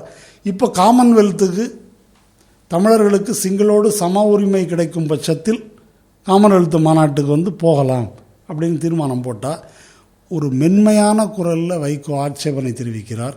நெடுமாறனோ மற்றவர்களோ பேச மறுக்கிறார்கள். ஏன் மறுக்கிறார்கள்? பேசினால் ஜெயலலிதா கைது செய்து விடுவார் என்ற அச்சமா? நெடுமாறனோ வைகோபால்சாமியோ சீமானோ இன்ன பிறரோ அவங்கெல்லாம் சிறைச்சாலைக்கு அஞ்சுபவர்கள் அப்படின்னு நான் கருதலை. மாங்குயில் கூவிடும் பூஞ்சோலை என்னை மாட்ட நினைக்கும் சிறைச்சாலை, ரொம்ப உறுதியான வீரர்கள் அவங்க. ஜெயலலிதாவை எதிர்க்க அவங்களுக்கு மனசு வர மாட்டேங்குது. கருணாநிதியை பேசுவது போல அவர்களால் ஜெயலலிதாவை எதிர்த்து பேச முடியவில்லை. இயல்பாகவே அவர்களுக்கு நாக்கி எழும்பவில்லை. இந்த இயல்பு நிலை ரொம்ப இந்துத்துவத்துக்கு நெருக்கமாக இருக்குதுன்னு எனக்கு தோணுது. யாரை பெரியவர்களாக மதிப்பது? இதற்கு முன்னால் நான் பட்டியலிட்ட அனைத்தும் ஒரு ஐயத்தை ஏற்படுத்துகிறது. இவர்கள் ஏமாளிகள் அல்ல, இவர்கள் வெறும் சந்தர்ப்பவாதிகள் அல்ல, இவர்களில் எத்தனை பேர் வேடம் அணிந்த இந்துத்துவவாதிகள் என்ற ஐயம் எழுகிறது. அதனால்தான் இவர்கள் இந்த நிலையை எடுக்கிறார்கள்.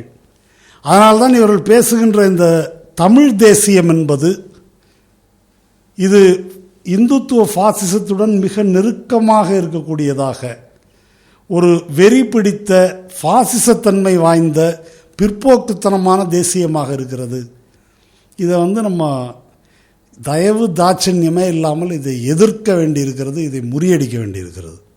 இப்போ நீங்கள் அளிக்கிற விளக்கங்களை திமுகவுக்கான மறைமுகமான ஆதரவு என்று சிலர் சொல்லக்கூடும் இல்லையா?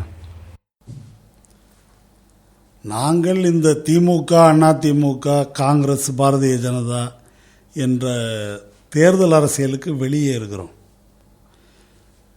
திமுக, அதிமுகவையோ காங்கிரஸ், பாரதிய ஜனதாவையோ பயன்படுத்தி எந்த வகையிலும் ஈழப் போராட்டம் முன்னேற முடியாது என்பதை 30 ஆண்டுகளாக சொல்லிக் கொண்டிருக்கிறோம். இல்லை, இவர்களை பயன்படுத்தித்தான் ஈழ விடுதலையை சாதிக்க முடியும் என்பது நெடுமாறன் வைகோ உள்ளிட்ட மற்ற அனைவருடைய கொள்கை.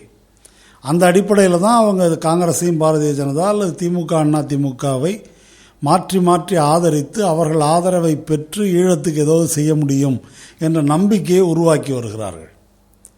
அதனால் இதற்கு வெளியே நாங்கள் இருக்கிறோம், இந்த தேர்தல் அரசியலுக்கு வெளியே இருக்கிறோம். இந்த தேர்தல் அரசியல் அமைப்பு என்பதே ஈழ விடுதலைக்கு உதவி செய்யக்கூடியது அல்ல இந்தியாவின் இந்த அமைப்பு அப்படின்றது எங்களுடைய கருத்து. அப்போ நாங்கள் சொல்லுகின்ற இந்த விமர்சனங்களை இது திமுகவுக்கு பயன்படும் என்று வியாக்கியானப்படுத்துவது அது ஒரு முழு அவதூறு, தெரிந்தே செய்யப்படும் அவதூறு. அதுக்கு எப்படி விளக்கம் அளிக்க முடியும்? சில நாட்களுக்கு முன்னால் இந்த முள்ளிவாய்க்கால் முற்றம் உள்ளே சென்று வந்த தோழர்கள் சொன்னார்கள், தமிழ் வளர்த்த சான்றோர்கள் என்ற பெயரிலே எம்ஜிஆர் படம் இருக்கிறது, ராஜாஜி படம் கூட இருக்கிறது, ஆனால் பெரியார் படம் இல்லை என்று வருத்தத்தோடு ஒரு தோழர் சொன்னார். பெரியார் படம் வைக்கவில்லை என்றால் மகிழ்ச்சி, தயவு செய்து அதை அங்கே வைத்து விடாதீர்கள். இதை பெரியாருக்கு நீங்கள் செய்யும் மரியாதையாகவே நாங்கள் எடுத்துக்கொள்கிறோம். சரி தோழர், அப்படின்னா 30 ஆண்டுகளா ஈழப் போராட்டத்தில் வைகோ, நெடுமாறன் போன்றவர்களின் பங்கையும் நிராகரிக்கிறீங்களா? அதை எப்படி நிராகரிக்க முடியும்? எத்தனை முறை 2 பேரும் சிறை சென்று இருக்கிறார்கள், எத்தனை முறை ஈழம் சென்று வந்திருக்கிறார்கள், எத்தனை காலம் புலிகள் இயக்கத்தின் தலைமையோடு அவர்கள் நெருக்கமான உறவில் இருந்திருக்கிறார்கள். அதை பற்றியெல்லாம் அவர்களுடைய நூல்களில், அவர்களுடைய உரைகளில் பதிவு செய்திருக்கிறார்கள். அதனால் அவர்களுடைய பாத்திரத்தை நிராகரிப்பது என்ற கேள்விக்கே இடமில்லை. அவர்களுடைய பாத்திரம் தோற்றுவித்த விளைவு என்ன என்பதுதான் இப்போ கேள்வி. இப்போவும் நெடுமாறனை கேளுங்கள், இந்திரா இருந்திருந்தால் ஈழம் கிடைத்திருக்கும், எம்ஜிஆர் இருந்திருந்தால் ஈழம் கிடைத்திருக்கும். எப்படி பார்த்தாலும் இந்தியாவின் தயவில் ஈழம் என்பதுதான் கடந்த 30 ஆண்டுகளாக இவர்கள் பேசி வரும் கொள்கை. புலிகளுக்கு அப்படி ஒரு பிரமை இருந்தது உண்மை. புலிகளுக்கு அப்படி ஒரு பிரமை இருந்தாலும் இவர்கள் என்ன செய்திருக்க வேண்டும்? இவர்களுடைய பாத்திரம் என்ன? அப்படி ஒரு பிரமையை அகற்றி இந்தியாவை நம்பி ஒரு விடுதலை போராட்டத்தை நடத்தாதே என்ற தெளிவை இவர்கள் உருவாக்கி இருக்க வேண்டும். ஆனால் அப்படிப்பட்ட விமர்சனம் வைத்தவர்களை எல்லாம் நிராகரித்தார்கள். எத்தனை முறை இந்தியாவிடம் அடிபட்ட பிறகும் மீண்டும் மீண்டும் இந்தியாவின் தயவில்லாமல் நாம் விடுதலை பெற முடியாது என்ற கருத்தைத்தான் அங்கே உருவாக்கினார்கள். IPKF போன்ற தாக்குதல்களுக்கு பிறகும் கூட உருவாக்கினார்கள். இந்தியாவின் நலனுக்காக வெற்றி பெற்ற புலிகளை பின்வாங்க செய்தார்கள். இவர்கள் அனைவரும் தான் இப்படிப்பட்ட ஆலோசனைகளை வழங்கியவர்கள். இதனுடைய முடிவு முள்ளிவாய்க்கால். புலிகள் கொல்லப்பட்டு விட்டார்கள். ஆனால் புலிகளுக்கு இந்தியாவின் மீது நம்பிக்கை வைக்குமாறு ஆலோசனை கூறிய இவர்கள் இதற்கு என்ன விளக்கம் சொல்லுகிறார்கள்? கிளிநொச்சிக்கு பிறகே தோல்வி நிச்சயமாகிவிட்ட நிலையில் இந்தியாவின் மீதும் இந்த தேர்தல் அரசியல் கட்சிகள் மீதும் நம்பிக்கை வைத்து போர் நிறுத்தம் வாங்கி தந்து விடுவார்கள் என்று புலிகளுக்கு பிரமையூட்டிய இவர்கள் இதற்கு என்ன வகையில் பொறுப்பேற்று விளக்கம் அளிக்கிறார்கள்? தோல்விக்கு இவர்கள் திரும்ப திரும்ப சொல்லுகின்ற ஒரே ஒரு விளக்கம், 20-30 நாடுகள் சேர்ந்து இலங்கைக்கு உதவி செய்து இராணுவ ரீதியாக புலிகளை ஒடுக்கிவிட்டார்கள் என்பதுதான். அது இராணுவ ரீதியான விளக்கம். அரசியல் ரீதியாக இந்திய அரசின் மீது நம்பிக்கை வைக்க சொன்னீர்களே, அதற்கு உங்களுடைய விளக்கம் என்ன? உங்களுடைய வழிகாட்டுதலால் ஏற்பட்ட விளைவு என்ன? எப்பொழுது உங்களுக்கு தெரிந்தது காங்கிரஸை நம்பக்கூடாது, திமுகவை நம்பக்கூடாது என்று? அக்டோபர் மாதத்துக்கு பிறகா? அதுவரைக்கும் காங்கிரஸின் மீது உங்களுக்கு நம்பிக்கை இருந்ததா? நம்பிக்கை இருந்ததே. சோனியா காந்தியின் தாய் உள்ளத்துக்கு வேண்டுகோள் விடுத்தீர்கள். கருணாநிதி தலைமையிலே மனித சங்கிலி ஆர்ப்பாட்டம் நடத்தினீர்கள். அதற்கு பிறகு உங்களுடைய நம்பிக்கையை ஜெயலலிதாவுக்கும் பாரதிய ஜனதாவுக்கும் மாற்றிக்கொண்டீர்கள். அதற்கு ஏதாவது அடிப்படை இருக்கிறதா? ஒரு அடிப்படையும் இல்லை. இது இல்லை என்றால் இந்த மடம், இல்லை என்றால் சந்த மடம். இப்படி மாற்றிக்கொண்டு அவர்கள் ஈழ விடுதலைக்கு ஆதரவாக இருப்பார்கள், போர் நிறுத்தம் கொண்டு வருவார்கள் என்ற ஒரு பிரமையை புலிகளுக்கு உருவாக்கினீர்கள். உங்களுடைய வாக்குறுதியை கேட்டு வேறு வழி இல்லாமல் அவர்கள் அந்த பேரழிவு பாதையில் தொடர்ந்து பயணம் செய்ய நேர்ந்தது. இறுதியாக நந்திக்கடலோரம் 1.5 சதுர கிலோமீட்டர் பரப்பில் 1.5 லட்சம் மக்களை கொண்டு போய் குவித்து ஒரு இனப்படுகொலையை நடத்துவதற்கு வாய்ப்பான சூழலை ஏற்படுத்தி கொடுத்துவிட்டு இங்கே நீங்கள் தேர்தல் பிரச்சாரம் செய்து கொண்டிருந்தீர்கள். அதற்கு பிறகு இதோ தேர்தல் முடிவு வருகிறது, 4 நாள் பொறுத்திருங்கள் என்று காத்திருக்க சொன்னீர்கள். 20,000 பேர் கொல்லப்பட்டார்கள் அந்த நாட்களில் மட்டும். தேர்தல் முடிவு வேறு விதமாக திரும்பிவிட்டது. எதற்கும் நீங்கள் பொறுப்பில்லை. இவை எதற்கும் நீங்கள் பதில் சொல்வதில்லை. ஒரு தலைமை என்பது அல்லது தலைமையுடன் நெருக்கமாக இருந்த வழிகாட்டுபவர்கள் என்பவர்கள் நேர்ந்துவிட்ட தவறுகளுக்கு பொறுப்பேற்று விளக்கம் சொல்ல வேண்டும். சீனத்திலோ ரஷ்யாவிலோ சோசியலிசம் தோற்றுவிட்டதென்றால் எனக்கு தெரியாதுன்னு சொல்ல முடியாது. அது எப்படி தோற்றுது என்பதற்கான விளக்கத்தை சொல்வது ஒவ்வொரு நாட்டின் கம்யூனிஸ்ட் கட்சியினுடைய கடமை. நீங்கள் இவ்வளவு காலம் 30 ஆண்டு காலம் நாங்கள் ஈழ விடுதலை போராட்டத்தோடு நகமும் சதையுமாக இருந்தோம், இரத்தமும் சதையுமாக இருந்தோம் என்று சொல்லிக் கொள்பவர்கள் அந்த போராட்டத்தின் தோல்வி குறித்து விளக்கம் அளிக்காமல் ஏன் ஓடி ஒளிகிறீர்கள்? கடைசி 4 நாட்களில் புலிகளும் அந்த மக்களும் பரிதவித்து யார் யாரெல்லாமோ தொடர்பு கொண்டார்கள், உங்களை தொடர்பு கொள்ளாமல் இருந்திருப்பார்களா? அந்த 4 நாட்களில் வைகோ, நெடுமாறன், சீமான் உள்ளிட்ட இந்த முன்னணியாளர்கள் நீங்கள் எல்லாம் எங்கே இருந்தீர்கள்? என்ன பதில் சொன்னீர்கள்? என்ன செய்யலாம் என்று வழிகாட்டினீர்கள்? அது எல்லாமே மர்மமாக இருக்கிறது.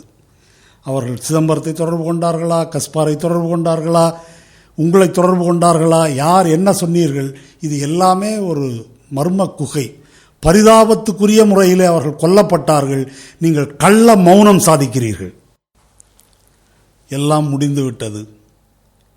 இப்போ வைகோ சொல்லுகிறார் இந்தியாதான் இந்த படுகொலையின் கூட்டாளி என்று. சீமான் குற்றம் சாட்டுகிறார். இதெல்லாம் செய்துவிட்டு சட்டமன்றத்தில் ஜெயலலிதா தீர்மானம் நிறைவேற்றுகிறார். நாங்கள் தீர்மானத்தை ஆதரிக்கிறோம் என்று கூத்தாடுகிறார்கள். ஜெயலலிதா என்ன தீர்மானம் நிறைவேற்றினார்? இந்தியா இந்த இனப்படுகொலையில் கூட்டாளி என்று தீர்மானம் நிறைவேற்றினாரா? திரும்ப மத்திய அரசுக்கு அவர் ஒரு வேண்டுகோள் விடுத்து தீர்மானம் நிறைவேற்றினால் அதை வரலாற்று சிறப்புமிக்க தீர்மானம் என்று பாராட்டுகிறீர்கள். என்ன கேலி கூத்து இது? இந்தியாவை குற்றம் சாட்டுவது உங்களுடைய நோக்கம் என்றால், இந்தியாதான் குற்றவாளி என்றால் அதை நோக்கி உங்கள் நடவடிக்கை இருக்க வேண்டும்.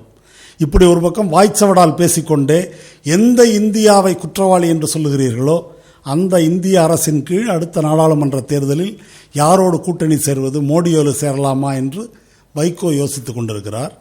அதற்கு தமிழறிவு மணியன் தரகு வேலை பார்க்கிறார். இப்போ நெடுமாறன் பத்திரிகையில் எழுதுகிறார், காமன்வெல்த் மாநாட்டில் இந்தியா பங்கேற்கவில்லை என்றால் இந்தியா தனிமைப்பட்டு விடும் என்று கரியவாசம் சொன்னாராம். அதனால் இலங்கை என்ற எலி இந்தியா என்ற யானையை மிரட்டுகிறது என்று 4 நாட்களுக்கு முன்னாலே தினமணியிலே நடுப்பக்க கட்டுரை எழுதுகிறார் நெடுமாறன். எலி யானையை மிரட்டலாமா? அப்போ இந்த தெற்காசிய பகுதியிலே இந்தியா ஒரு யானை, பாகிஸ்தான் ஒரு பூனை, இலங்கை ஒரு எலி. அப்போ யானை இந்த பகுதியை ஆள வேண்டும் என்பதுதான் நெடுமாறனுடைய கனவு. இதே கனவைத்தான் திருச்சியில் மோடி தெரிவித்தார். இந்தியா இந்த பகுதியில் யானையாக இருக்க வேண்டும், மன்மோகன் சிங் அப்படிப்பட்ட ஆட்சியை தரவில்லை, நான் வந்தால் அப்படி கொடுப்பேன், இங்கே இலங்கையையும் பாகிஸ்தானையும் அடக்கி வைப்பேன் என்று ஒரு நம்பிக்கையை அந்த மேடையில் ஊட்டினார். அப்போ ஒரு தெற்காசிய பிராந்திய வல்லரசாக இந்தியாவை காண வேண்டும், வலிமை மிக்க வல்லரசாக. அந்த பிராந்திய வல்லரசால் தூக்கி எறியப்படும் எலும்பு துண்டாக ஈழ விடுதலை இருக்க வேண்டும் என்பதுதான் நெடுமாறனுடைய கருத்தா? அப்படித்தான் அவருடைய கருத்து இருக்கிறது. அப்போ அந்த யானையின் தயவில் வாழக்கூடிய ஒரு எலி இலங்கை. ராஜபக்சே என்ன சொல்லுகிறார்? நான் பெரும்பான்மை, என்னுடைய தயவில் தமிழர்கள் வாழ வேண்டும், அவர்கள் எலி என்று சொல்லுகிறார். மோடி என்ன சொல்லுகிறாரோ அதை ராஜபக்சே சொல்லுகிறார், மோடி என்ன சொல்லுகிறாரோ அதை நெடுமாறன் சொல்லுகிறார். அப்போ ஈழ விடுதலை என்பது என்ன? ஒரு தேசிய இனம் பெறுகின்ற சம உரிமை அல்ல, ஜனநாயக ரீதியான உரிமை அல்ல, வல்லரசு ஒடுக்கப்பட்ட அரசு என்று இல்லாமல் சமமான உரிமை பெற்ற அரசுகளாக இருக்க வேண்டும் என்பது அல்ல. மாறாக யானையின் தயவில், யானை தின்ற கவளத்தில் எலி தின்ன கிடைக்கின்ற ஒரு சோற்றுப்பருக்கை, யானையின் தயவில் எலிகள். எலி என்று நான் சொல்லவில்லை, புலிகளை எலிகள் என்கிறார் நெடுமாறன். நீங்கள் சொல்கிற விமர்சனங்கள் சரியாக கூட இருக்கலாம். ஆனால் இப்போ இசைப்பிரியா படுகொலை குறித்த வீடியோ வெளியாக இருக்குது. இன்னொரு பக்கம் காமன்வெல்த் மாநாடு பற்றிய சர்ச்சைகள் நடந்துகிட்ருக்கு. இப்போ நீங்கள் விமர்சிக்கிறீங்க, இது சரியான தருணமா? காமன்வெல்த் பிரிட்டன் உருவாக்கிய ஒரு அடிமை நிறுவனம். அதிலிருந்து இலங்கையை நீக்குவது, இந்தியா மாநாட்டை புறக்கணிப்பது என்பதெல்லாம் இனப்படுகொலை செய்த இலங்கையை சர்வதேச அரங்கில் தனிமைப்படுத்துவது, ஒரு சமூக புறக்கணிப்புக்கு உள்ளாக்குவது போன்ற ஒரு நடவடிக்கை. அதுதான் அந்த கோரிக்கையினுடைய வரம்பு. இசைப்பிரியாவின் கொலைக்கு ராஜபக்சே தான் பொறுப்பு, ராஜபக்சே தண்டிக்கப்பட வேண்டும். ஆனால் ஈழ விடுதலை போராட்டத்தின் அழிவுக்கு யார் பதில் சொல்வது? இதனை எந்த தருணத்தில் எழுப்புவது? இசைப்பிரியாவின் இறுதி காட்சிகளை, இறுதி கணங்களை வீடியோவில் பாருங்கள். குஜராத்தின் இஷ்ரத் ஜஹானின் உயிரற்ற உடல் கடத்தப்பட்டிருக்கும் காட்சியையும் பாருங்கள். சிங்கள பாசிசத்திற்கும் இந்து பாசிசத்திற்கும் என்ன வேறுபாட்டை உங்களால் காண முடிகிறது? இசைப்பிரியாவுக்கும் இஸ்ரத் ஜஹானுக்கும் என்ன வேறுபாட்டை காண முடிகிறது? இசைப்பிரியாக்களுக்கு அஞ்சலி செலுத்த இந்திய ராஜபட்சேக்கள் வருகிறார்கள் முள்ளிவாய்க்கால் முற்றத்துக்கு. நீங்களும் போகிறீர்களா?